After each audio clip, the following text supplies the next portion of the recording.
Nella giornata di ieri presso la caserma Biagio Pistone, sede del Comando Provinciale dei Carabinieri di Agrigento, si è svolta la visita di 36 alunni delle classi medie inferiori,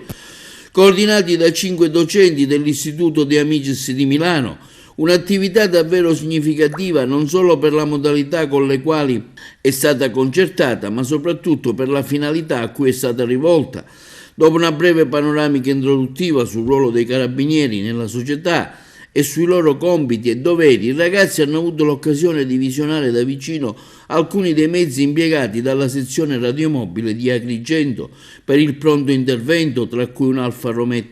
Giulia e una moto Yamaha 9, nonché di confrontarsi con gli operatori della centrale operativa, primi interlocutori del cittadino in caso di necessità. La visita è proseguita poi nei locali del comando provinciale dedicati alla mostra di preziose antichità archeologiche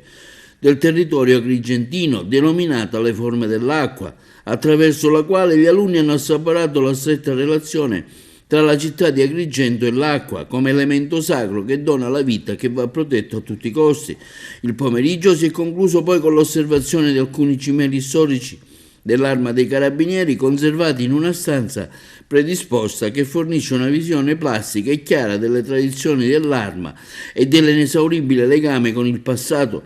fondamentale per una corretta comprensione del presente. La visita si inquadra in un ampio progetto che lega attraverso il gemellaggio la scuola milanese dell'Istituto Comprensivo Quasimodo di Agrigento e che mira a valorizzare un connubio imprescindibile tra legalità e ambiente. Parte integrante del progetto è infatti che l'associazione Mare Vivo, che consentirà ai ragazzi di apprezzare e comprendere appieno le bellezze naturalistiche e ambientali del territorio agrigentino durante la loro 3 giorni di permanenza.